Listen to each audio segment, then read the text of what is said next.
For the most part, we can just be more targeted with our capacity training interventions, and we'll have less total volume on the fingers on the climbing wall, and we'll see better adaptations from it.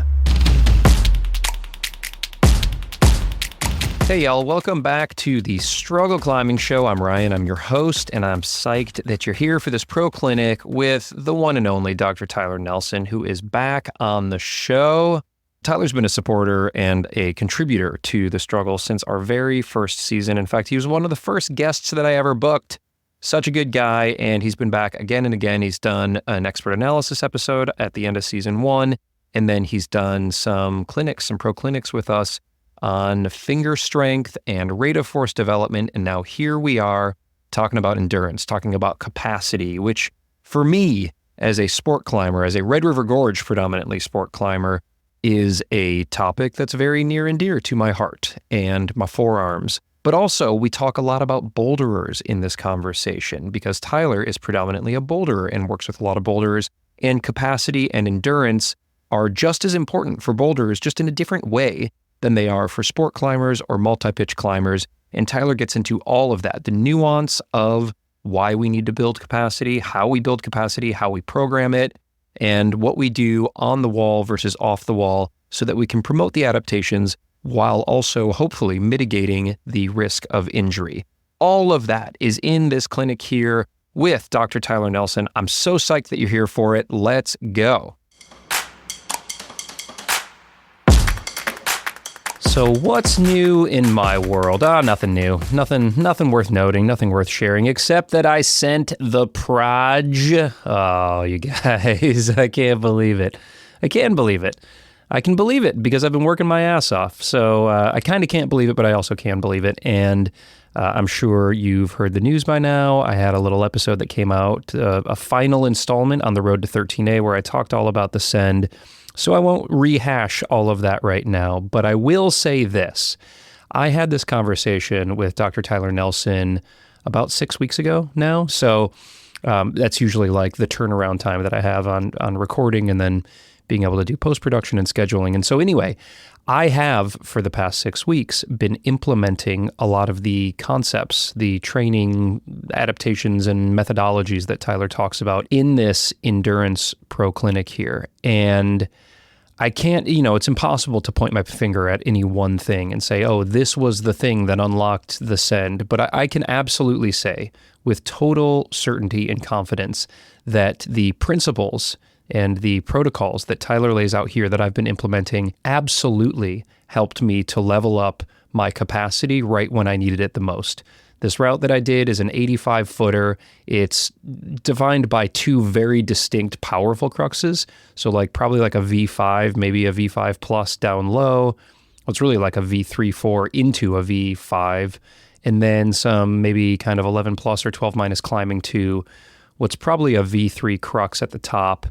Maybe a little bit harder. Hard to know because you're at like 80 feet up by then and you're just usually destroyed, or I had been historically. But on the send go, when I got up there, I just felt the best I've ever felt. I was recovering incredibly well on the rests, and the rests are not amazing. They're not horrible. They're kind of like marginal rests, but I was recovering well on those, and I just felt pretty fresh. And so a lot of the concepts that we talk about here in this pro clinic, I've been applying to my own training. I'll talk more about those in an upcoming plog episode, and I have in my prior plog episodes. So if you're a patron or Apple subscriber, or even if you're a free patron, a member of the free Patreon community, you can get access to those plog episodes. So I talk a little bit more about how I implemented for my own training the concepts that Tyler talks about here in this pro clinic. But I can say that I did them, they worked, and I'm really excited for you to hear what Tyler lays out now, so I will stop wasting your time. Let's get into it and build some capacity with Dr. Tyler Nelson.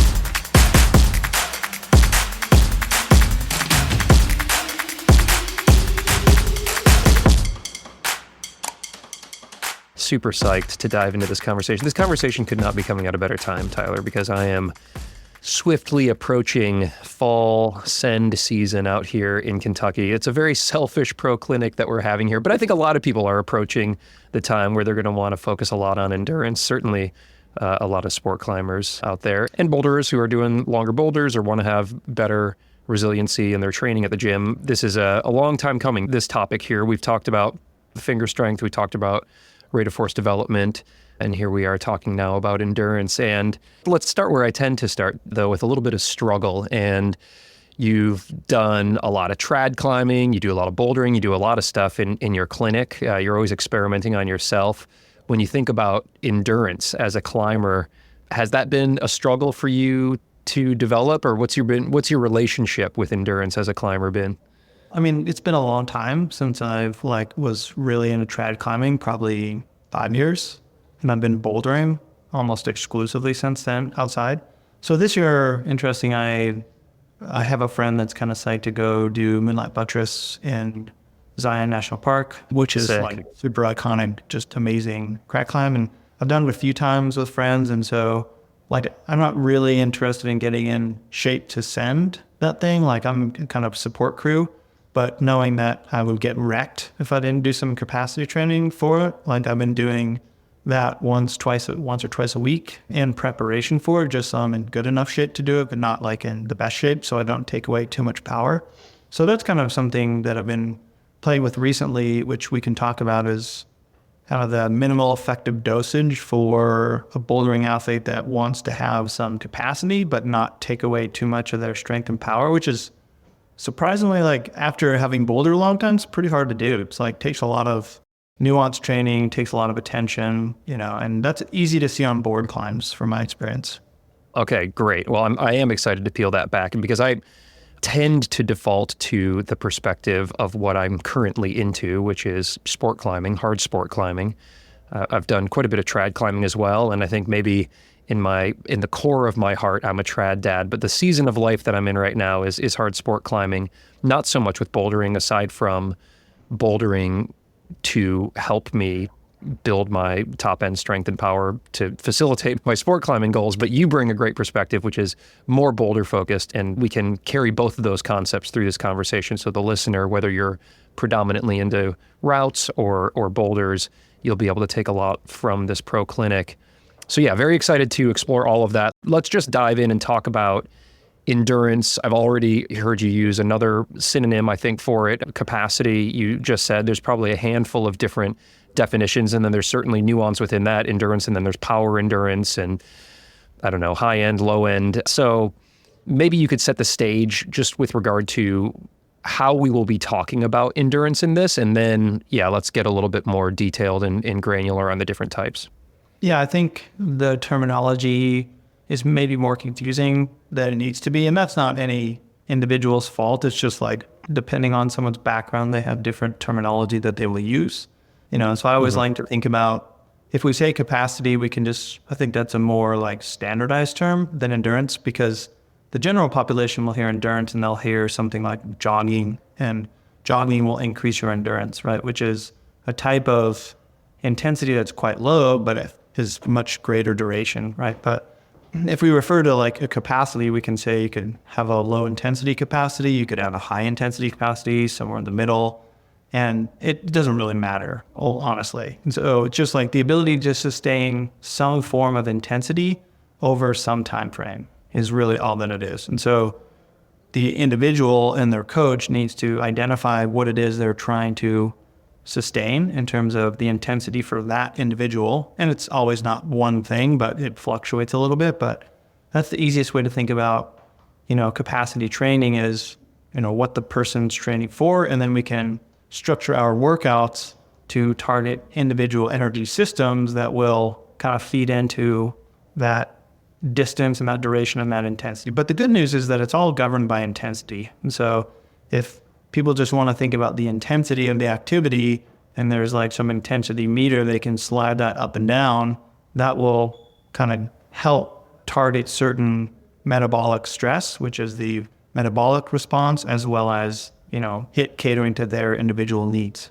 And just in terms of a climbing example, a real world example, is there a general number of moves or amount of time under tension as you're climbing, from hold to hold that would define when you cross from like purely like a strength or a power type energy system into the endurance or capacity system?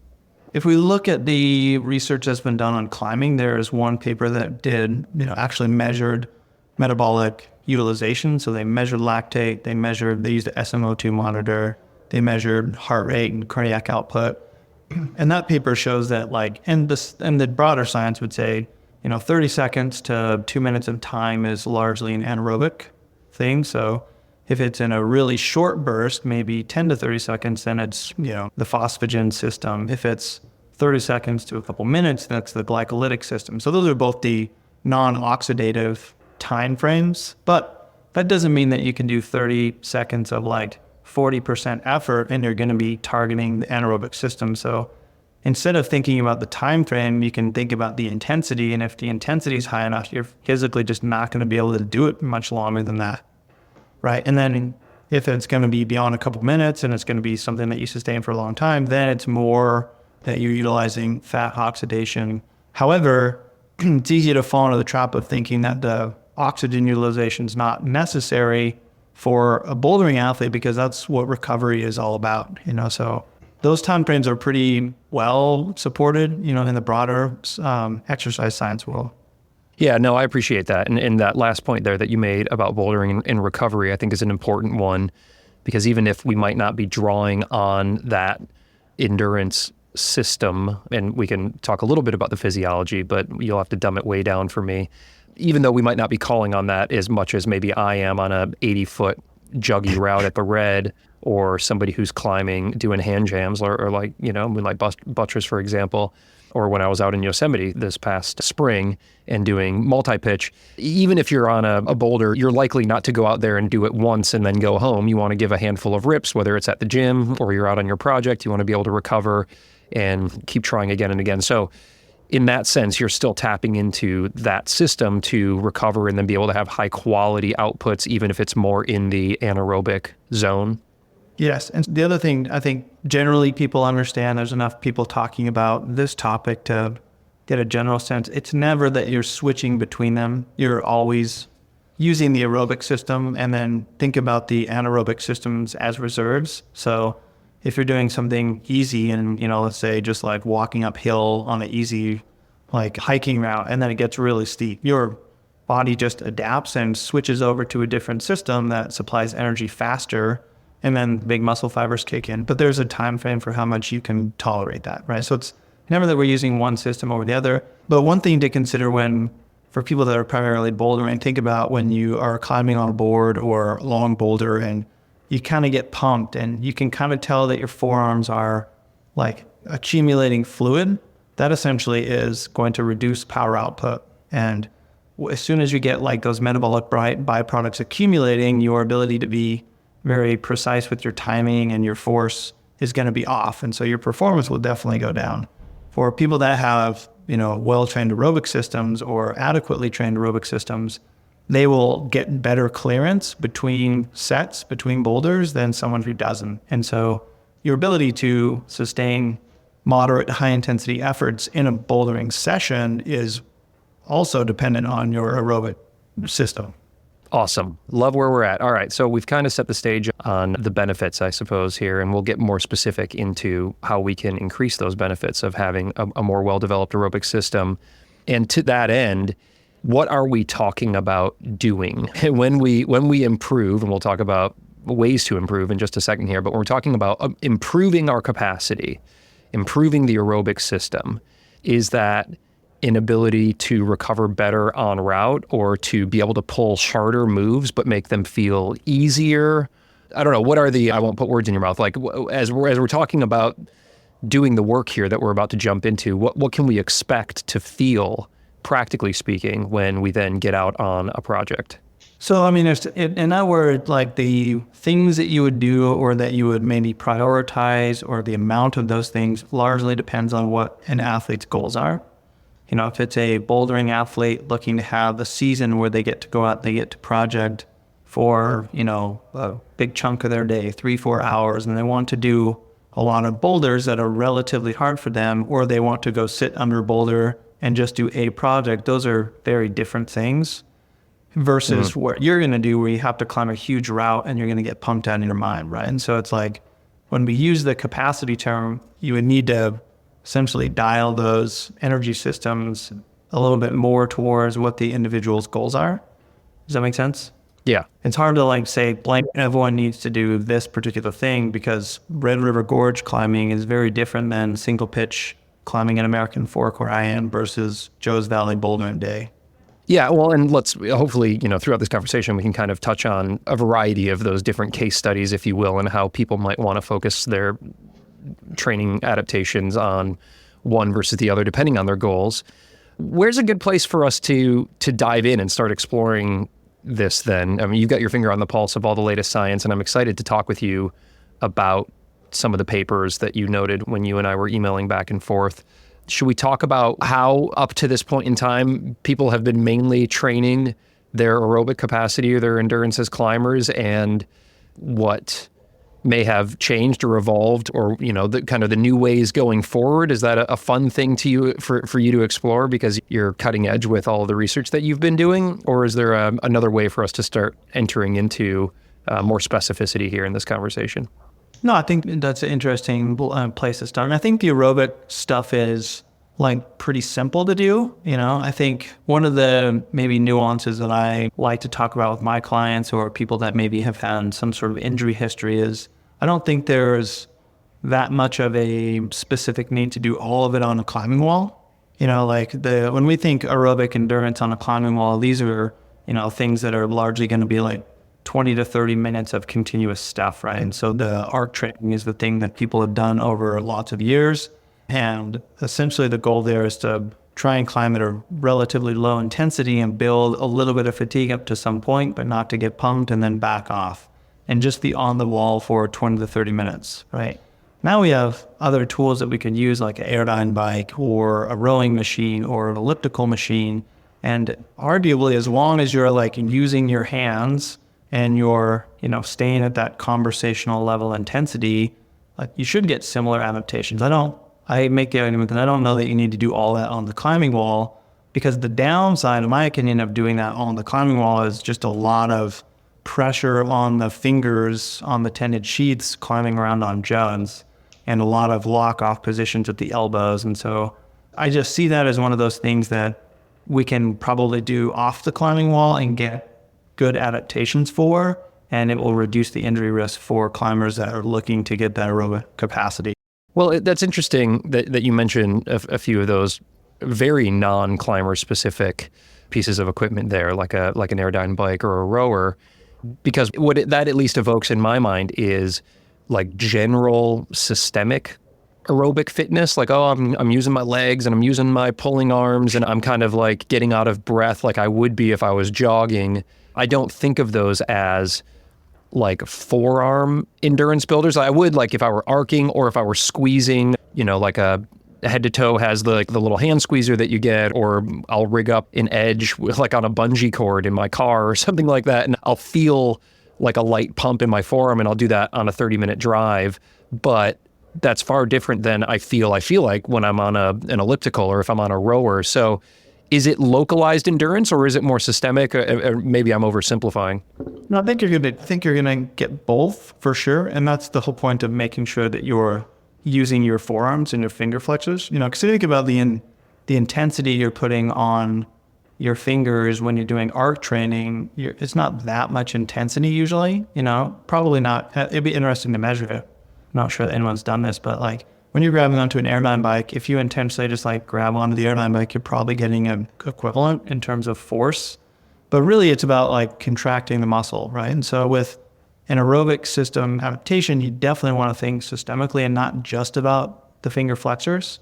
And you're trying to increase like your stroke volume, which is, the heart pumping more blood per beat and better oxygen delivery to the entire system, right? We want to increase capillarization. So you want more capillaries to grow within the muscles, and as long as you're using your hands, and get better oxygen diffusion. So get better shoveling in and out of those muscles. And then you can also get like increased red blood cell count, so in hemoglobin. So you can essentially carry more oxygen per stroke volume by getting aerobic adaptations, right? And people can do this with running, and hiking and other things. We definitely need to include the forearms and the finger flexors in some way. I think it was years ago, maybe 6 years ago, where jokingly I saw a picture that Steve and the Climb Strong crew made of like on their men bike, they fixed 2 tension blocks, just kind of as a joke. But that's like not a terrible idea at all.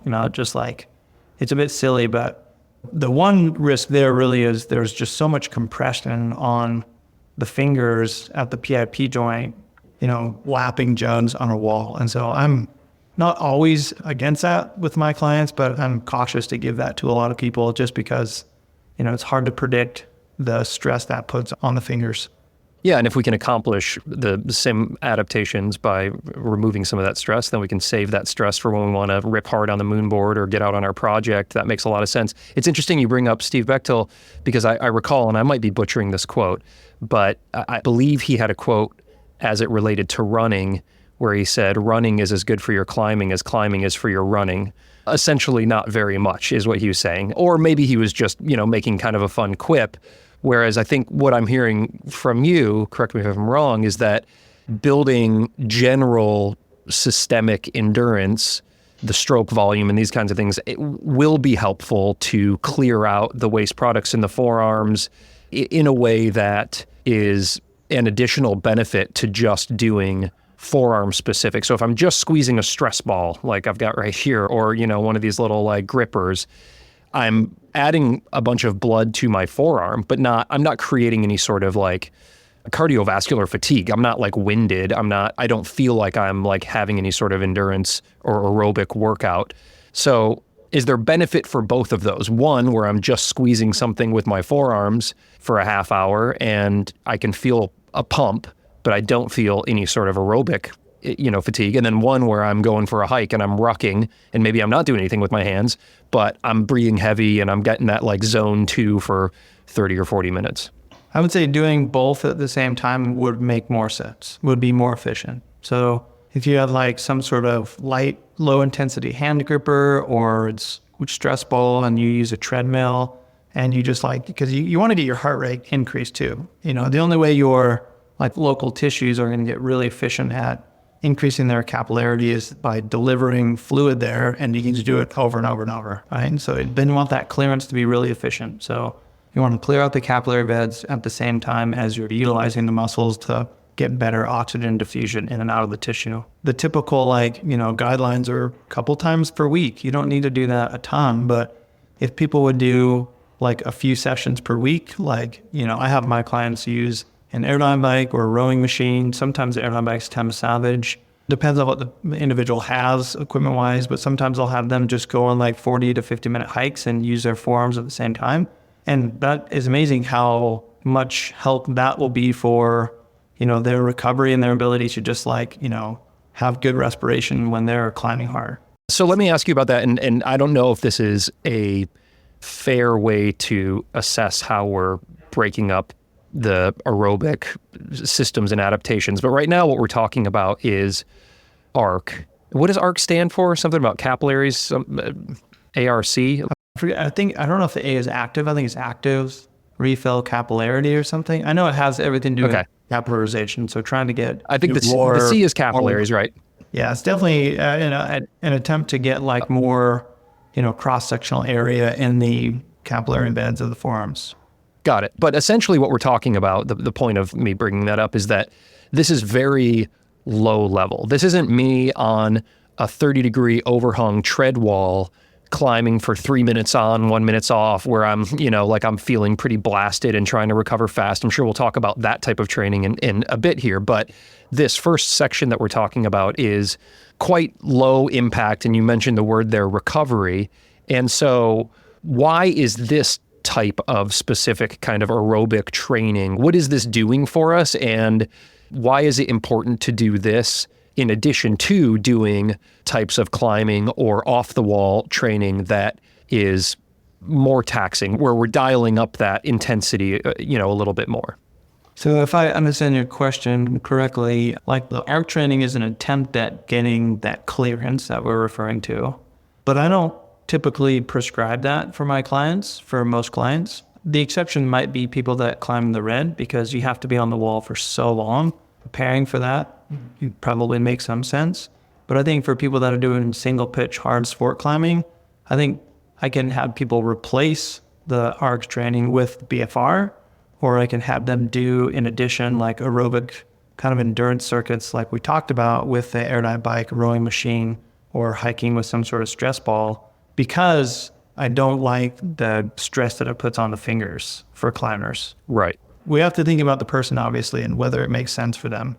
Right. And my apologies, because I probably wasn't clear there. When I used the word arc, I was kind of encapsulating even being on a rowing machine. You wouldn't consider that arc. What would you consider that? I think the arc training is specifically a climbing term. That's not like a term that is out in the exercise science world for low intensity endurance training. I think that's a Anderson Brothers term. So low intensity endurance training is even clearer and easier to understand. And that would be, you're saying 2 or 3 days a week, maybe 30 or 40 minutes at a clip where we're on a rower, an airdyne, or we're hiking and squeezing some sort of gripper or something like that. But we're not getting flamed. We're essentially able to continue that without taking breaks for that entire 30 to 40 minutes. Is that right? Yes. If you're doing BFR, that would be the exception. That would be shorter. That would be like a 15 to 20 minute workout. But the non-BFR protocols would be, I mean, a lot of climbers like to do this anyways. You shouldn't be like dripping sweat. You might be close to sweating, but not really sweating, but just something that you can do, continuously. That's the very zone 2 style training a couple days a week. Great. So we'll check that off the box. A lot of us who are climbing outdoors, maybe we'll have a 30 or 40 minute approach. And if you're not like sprinting it, then you're probably going to tick the box there, and maybe you're squeezing something on the way. So you're getting warmed up in the body, you're getting warmed up in the forearms. If you don't have that, maybe you hop on the airdyne bike, something where you're going to be gripping, using the forearms, using the fingers, but not necessarily that repetitive gripping of holds, unless, to your point, for somebody like myself, you want to practice a lot of climbing and resting on wall and different hip positions and that kind of thing. We'll talk about that maybe separately, because I do want to talk about specificity of training as we get closer to wanting to send the project. But I do want to talk about BFR in the context of this lower intensity aerobic training, or how we're hitting that system before we move on to maybe the higher intensity interventions that we're going to be looking to do. And so I've been doing quite a bit of BFR recently, following a protocol that you posted a while back, but you've actually posted a handful of different protocols, some where you just put cuffs on and do nothing, some where you put the cuffs on and do like a gripper, some where it's climbing. I've been doing like campus board ladders, but like low, like feet on the ground campus board laddering with my BFR bands on.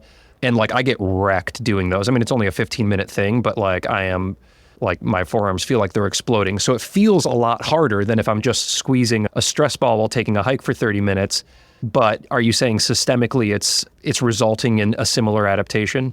Yeah, I think most people would probably, and the science would probably suggest it's going to be like, I don't know, I like the word shortcut for like capillarity and mitochondrial function, but it definitely is metabolically more stressful. So the advantage of doing BFR compared to just like aerobic stuff is you get a big like sympathetic nervous system response, because it is very pumpy and stressful. And so the hormones that get released with BFR tend to provide a lot of the benefits of it. One is VEGF, which is a growth factor for blood vessels. And so the capillarity that accompanies BFR is something that is definitely worth, thinking about if people have never done BFR for training that requires them to like, and I've been like not getting pumped per se, maybe on the sport climbing days, but like I've been doing BFR a couple times per week as well. And for bouldering, and what I've noticed is I just have more attempts per session. I can just like put in a little bit more work. And that really comes down to just having, more clearance for me between sets of boulders. And so I'm understanding just a little bit of the physiology behind it. With BFR, or really the other lower intensity aerobic training we're talking about, what we're attempting to build an adaptation for is the ability to clear the waste products that are building up in our finger flexor bundle, like our forearms.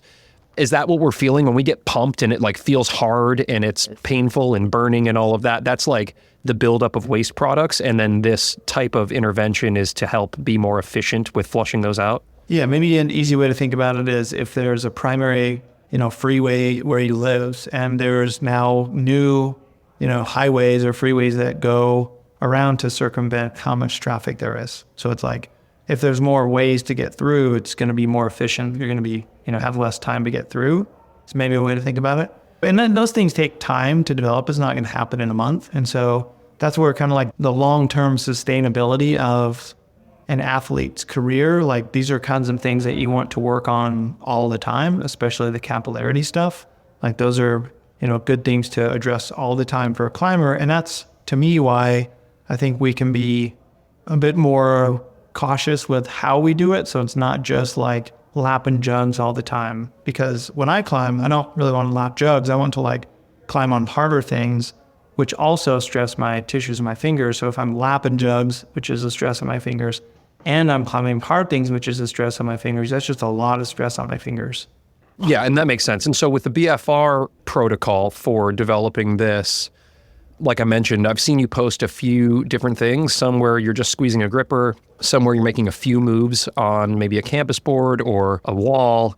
I've been doing these campus ladders, feet on the ground, and, at least in my experience for the listener, I'll put the cuffs on, I pump them up to like 160, whatever unit of pressure is of a BFR cuff, and it's pretty uncomfortable just even at rest. And then I climb until failure. And so typically my first set, if you will, or my first rep would be a couple minutes, and then I'll rest for a minute and with the cuffs on, and it'll be very uncomfortable.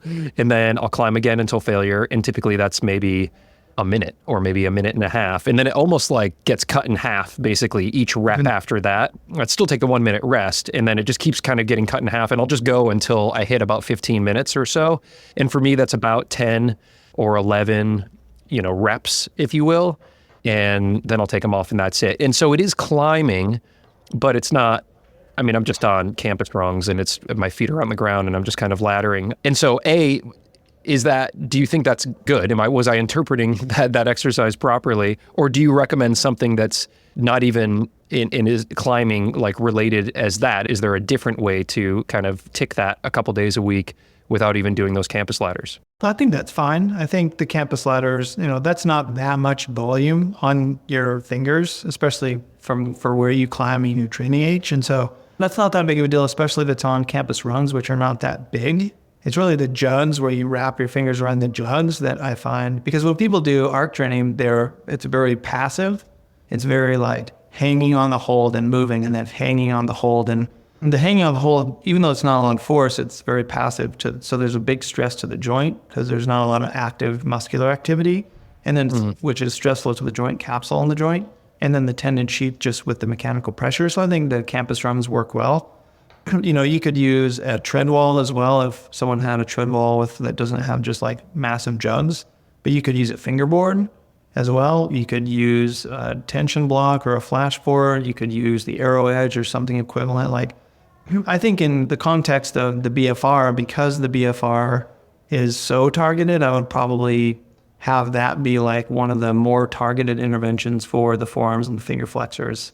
You will get a little bit of like heart rate increase in, systemic endurance or capacity response there, but it's not going to be the same as the ones we've talked about where you're going to be getting more stroke volume, elevated, and all the other adaptations too. So then would you recommend using those in conjunction? One of those BFRs a week and then one on the rower a week? Yeah, and that just depends on what people like to do. If people like ride their bike to work, a lot of people I talk to overseas will ride their bike to work like 30 to 45 minutes. That's probably enough for them. Doing some BFR for them would be a really good idea. If it's someone that sits in a desk all day, doing both is probably okay. You're not really going to get that much fatigue in the forearms with the like rowing machine stuff and the airline bike. You could probably do both. Do one after the other. Sometimes I have people train for the red. I'll have them do the non-targeted one before the BFR training one. That works pretty well. Okay, cool. So we've talked about a few different ways to build that lower intensity aerobic training. Is there anything else on that type of energy system that we didn't cover that you think is worthwhile? Not really. I think the BFR also does both. There's no way to isolate one, as is important to say for listeners, because when we talk about like anaerobic capacity, something like high volume power training or BFR or HIIT training, those will also influence the aerobic system too. So it's important for, people to calculate and think about the total training volume in their week and not think that they need to fit everything in every week, because that's going to be too much. And so if you're doing a lot of the high intensity interval training, you probably can drop the aerobic training. If you're doing none of the high intensity off the wall training or stuff, you could bring that back up too. And so you can't just do everything assuming that all the things are going to adapt well, because they all have a slightly different amount of fatigue. But for the most part, I think that's pretty good coverage of like the aerobic system. Okay, good. Then let's move on to dialing that intensity meter up a little bit, as you noted. So we've talked about that more kind of low-level general endurance that I think a lot of people can fit into their schedules in a pretty easy way. Now we're getting into, okay, I want to build some capacity for much better recovery as a boulderer in between attempts, so I can have longer, more quality days at the gym or out at the crag, or for a sport climber, let's say non-Red River Gorge, or non-big wall or, alpine style, for those who are going to be climbing shorter, maybe a little bit more powerful sport climbs. Let's talk about how would you break up the training? What should we be doing now, either in addition to or in lieu of that lower level preparation that we just covered?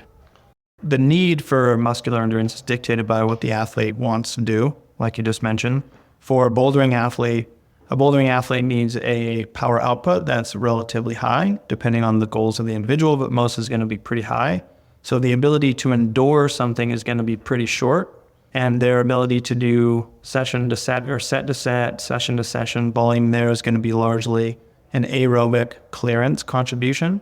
For a single pitch sport climber, the muscular endurance is going to be larger, maybe 3-4 times the size or the rep of a bouldering athlete, just based on the intensity is going to go down, the volume is going to go up. And so their ability to push their muscular endurance, we need to increase the repetition number and either keep the intensity the same, but that's pretty hard to do. So we got to drop the intensity a little bit. And then the Red River Gorge athlete, the muscular endurance, we got to drop the intensity even more, because we expect them to do maybe 5-6 times the distance or the work that the bouldering athlete did. So if you think about a bouldering athlete as let's say a scale, and we have a repetition number or a time frame, right? The bouldering athlete's usually on the wall for 30 seconds. The sport climber's on the wall for 4 to 5 minutes. The Red River Gorge climber's on the wall for 10 to 15 to 20 minutes, right? And so it's really just same kind of thing. It's just spreading out how much work the athlete needs to be able to sustain for those individual tasks. So then the training intervention, or whatever the protocol might be, would be similar, but we would adjust the intensity at which we would be putting ourselves under, so that we can account for that longer time that we would need to be able to perform the thing that we're wanting to do. Yeah, I think that's the easiest way to think about it. I think it's really confusing. It's always been confusing when I talk to people and try and, think about this, power endurance. People are well, what's power endurance? And what's endurance? It's those really are just governed by the intensity. If something's intense for you or for the individual, it's going to have a component of power. Therefore, you're not going to be able to sustain it for a long time. If your goal is to do a really long bouldering route and you're only climbing on a board, you need to practice doing longer bouldering routes at the same intensity so you can build your capacity for that task, right? That is a power endurance kind of protocol. If you're someone that climbs in the Red River Gorge and your volume is massive and your gas tank is huge, but your power is low and dropping, you need to supplement that with something that actually increases your power output. So you need to do training interventions that ramp up the intensity to make sure you gain some of that back. But at the same time, you have to drop the volume of the route climbing stuff so you can actually gain that adaptation. So it's really hard to just add in a few sessions and get that back, because these adaptations happen over, periods of time. Yeah, and it sounds like, as you had teed up this conversation, there are ways to accomplish achieving those adaptations both on the wall and off the wall. and we're getting a little bit more specific to maybe some climbing or wanting to build some of this wall climbing. Of course, when we do go climbing, we build some of it. But if we're not able to get out to the crag as often or to a climbing gym as often, I'm sure there are ways to explore taking this system, off the wall or through using a hangboard or something like that. So let's talk about that. We've covered that lower intensity aerobic. Let's talk now about whether we want to call it the muscular endurance or if there's a different way you want to define it. But what can we be doing to build up this tank, if you will? I always think about these as like a climbing task, like a bouldering power output capacity, a single pitch sport climbing power output capacity, and then like a big wall, Red River Gorge kind of capacity. You're referring to the bouldering one? Yeah, let's go in that order. So let's start with bouldering. So the bouldering one is essentially just like high intensity efforts. So the athlete needs to be trying hard. The intensity needs to be, 75 to 90% intensity. You can use an RPE scale because it's hard to actually quantify, the physiologic intensity on a climbing wall because the technical skills are always involved. I think that's the easiest one probably to train because you can just boulder a couple days a week or you can board climb a couple days per week. One thing that I've noticed for myself, we can go too hard into like the board climbing zone where board climbing is very short. It's very powerful, but it doesn't really give athletes a lot of capacity for doing longer, more upper body physical boulders outside, and especially not having long days. So an athlete that is trying to gain, top end power and the capacity to do a boulder that takes 30 to 60 seconds, they need to do some board climbing, which is very high intensity with long rest, with gym climbing where they're doing more volume, or they're definitely doing maybe 70% effort, but they're doing twice the number of hand moves. All right, that seems like a pretty fair place here to do the dreaded fade out on this free intro, this great conversation here with Dr. Tyler Nelson on all things capacity and endurance. There's another hour, actually more than an hour of this conversation where Tyler gets incredibly detailed and specific with how to program this kind of capacity training for boulderers, for single pitch sport climbers, for multi-pitch climbers, and for people like myself who are Red River Gorge type climbers. He breaks them into very clear categories.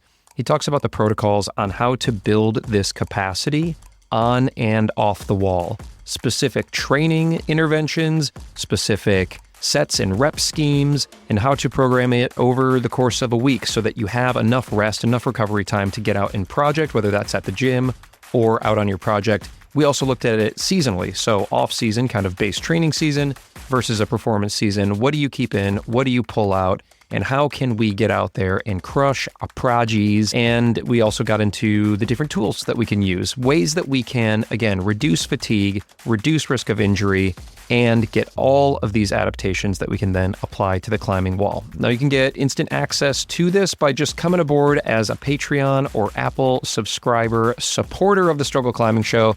Help me keep the lights on down here in the podcast/utility closet. If you want, you can just do a free trial. There's a 7-day free trial over on Patreon, so you can listen to this full episode there.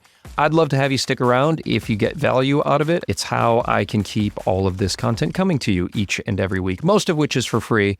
But these pro clinics are reserved for Patreon and Apple subscriber members. Just one of the many perks that you get for coming over. You also get discounts on all sorts of things. You get ad-free episodes and you get bonus episodes. So I hope you see some value there. And if you don't, you can just quit. No worries, no expectation. I really appreciate the support if you can. Now, one last thing before you run over and sign up for Patreon to listen to the rest of this episode, Tyler and his team have incredible resources on their website. And I'm linking to that in the show notes. You can cherry pick the ones that you want. So hit that link and check out what he's offering over there at C4HP. You can work with him directly. You could work with Coach Jay Fire or Coach Colin McGee or anybody over there on the C4HP team. They have clinics that come around. So keep an eye on what they're doing and listen to the rest of this conversation right now if you want by popping over to Patreon or signing up for an Apple subscription, depending on where you listen. Thank you again for your support. Holy smokes, we're getting into the fall season right now. I'm so excited. I'm feeling fit. I hope you are too. Let's get out there, let's try our best, and let's have some fun. The Struggle is carbon neutral in partnership with the Honnold Foundation and is a proud member of the Plugtone Audio Collective, a diverse group of the best, most impactful podcasts in the outdoor industry. This show was produced and hosted by me, Ryan Devlin, and edited by Glen Walker. All right, what are you waiting for? Pop over to Patreon and listen to the rest of this Banger Pro Clinic. I hope your training and your climbing are going great. And you know what? If you're struggling like me, well, let's just remember that the struggle makes us stronger. I'll see y'all.